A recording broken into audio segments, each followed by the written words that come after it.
Hey there, my people. This is Luke Howard coming to you from the house that me and my dad are building. I want to talk to y'all about something that's very, very near and dear to my heart. Not just because I'm an American, but because I'm a combat veteran who's put my life on the line for this country. This house is built. All the external walls and supports are 2x6s. Much stronger than 2x4, even though it is pine. But something near and dear to my heart is the Constitution. And just like every strut and every girder and every screw and every nail holds this building together, the Constitution, the amendments, and other laws is what binds this country together.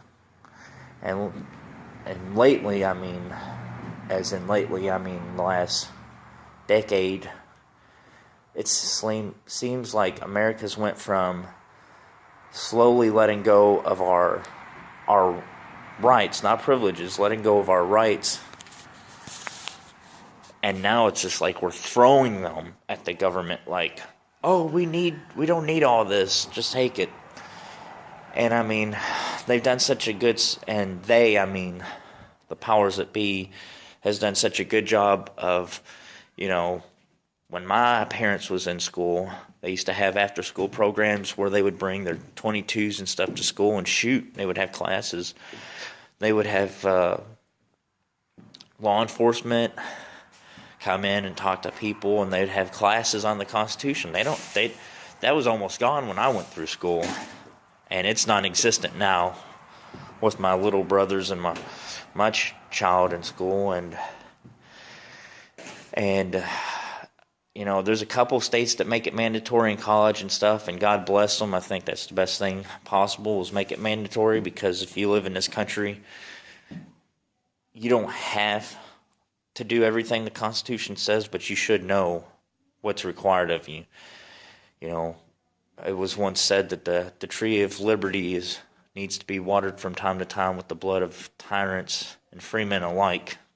Patriots, excuse me, it's patriots is the exact word used. But anyways,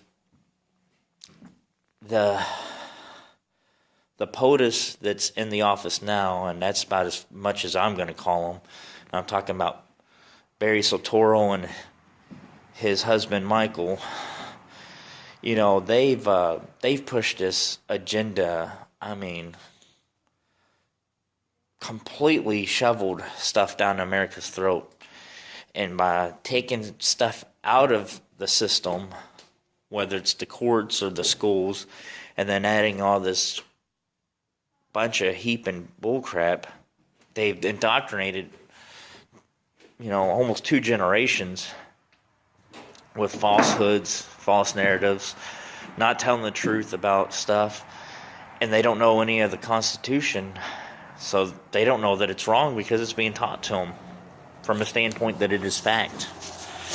Me and my wife personally carry pocket constitutions, and they have not just a constitution, but a whole series of laws that are usually, trampled on a regular basis besides constitutional rights. And we teach it and preach it to our children, just like we do scriptures. And our family and our friends, when we engage people in dialogue and stuff, we always try to bring it up. And I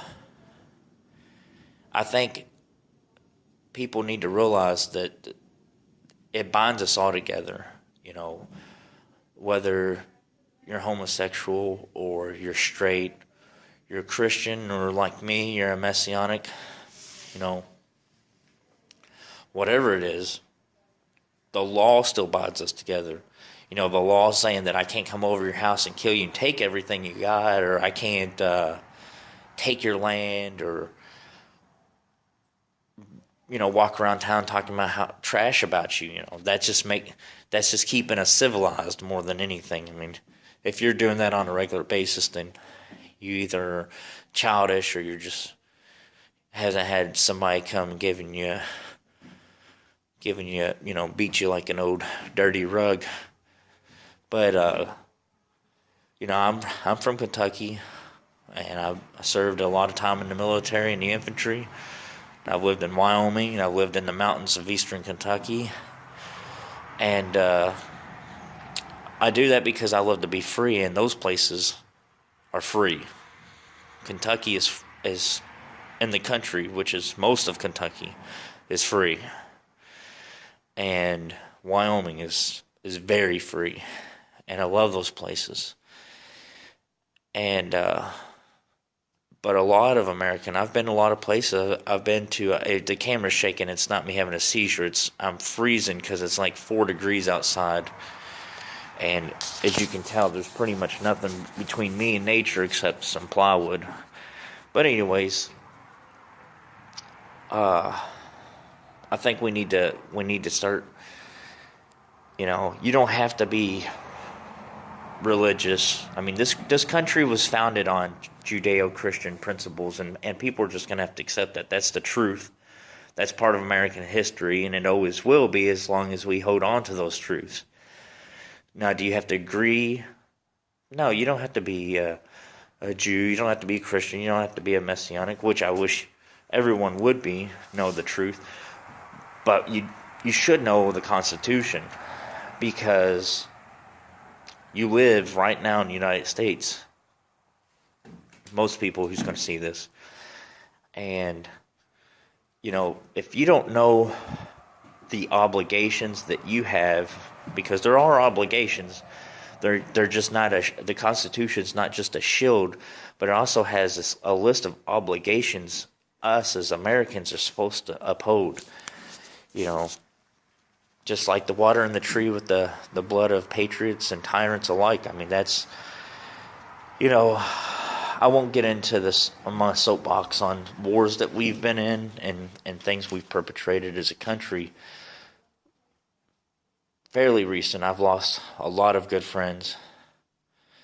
And not just dying in combat, but since we got back between deployments, and since we've gotten out of the Army altogether, to suicide. I mean, the war is never over for a lot of us. But besides that, I'm saying that if you don't care about the future of your life or your children's life, then don't watch this video. I'm not talking to the people who care what kind of world that we're going to live in, because I don't plan on dying anytime soon, and I'd like to know that my children are going to be. I mean, that's the whole point of me joining the service, was I want to make sure that, I believe Thomas Paine said that if war must come, let it be in my time, so that my children may live free. And that's exactly my motto that I live by. I've already been subjected to the hellish nightmare, which is war and everything that goes with it, before, after, and during, and forever. And I don't want my children to be part of that. And the problem is, most of the time, if you know anything about history, is there's always one generation, for whatever it is, whatever country, whether it's political or religious or anything else, there's one generation that struggles and fights and wins whatever they're going after. And then the next generation loses it because they didn't have to fight for nothing. So they take everything for granted. They wash it down the drain for some reason. And then the grandchildren of the pioneers see the dream through the haze of chaos, and they have to fight for it again. I had many uncles. My grandfather fought in World War II. I had a family that fought pretty much in every single war the United States has ever had. I know during my time of service, there was probably like 10 or at least 10 of us in active duty during that time frame.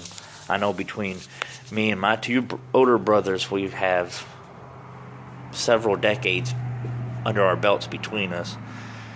And, I don't think anyone else does as much as I do try to let my children know. I mean, most of them are younger, so I can't, go in great detail about things. But our job as Americans, as parents or sons or brothers, is to build the fabric, to keep on keeping on. And if we don't know ourselves, then the next generation is absolutely damned. So if you don't know, then educate yourself. And if you already know, educate others. Become, just like in this building right here, become these mighty beams, become these mighty pillars that support the United States. Because right now, there's a great awakening coming on. Because finally people are getting tired, and it's not a few people, it's a lot of people. And just like we have illegal immigrants running around rioting and burning, and we have protest after protest, whether it's Trump and the Russians are in bed together or something stupid. And then we have Hillary Clinton and Barry and all these other miscreants that all hang together have been practically, besides saying that yes, we did it, every other way possible has been found that they've done something horrific. And personally, I think if you leave American troops to die in any form, or Americans in general, they die because of you and your utter lack of your fellow Americans, I think there's only one answer for that. I think there's only one type of punishment. That's treason to me. And I'm referencing to Hillary Clinton, but not just Hillary Clinton, because that's the main headline. But, I think of all my friends and my family who still suffer or are dead now from serving in the armed forces. And then we're like, oh, we're getting out of Iraq. Everything was in vain. It's just a war. It's just a mess. But anyways, back to the Constitution. That's one thing these countries don't have. They don't have the Constitution. They're all based 99.9% on just religion. And there's always going to be a difference of opinion amongst a nation on beliefs and truths. There's only one truth that's going to supersede them all, but we need to base it on the Constitution, because we can all lean on the Constitution. And I just want y'all to think about that next time you're sitting down with your family or you're sitting there at the computer and trying to look at videos.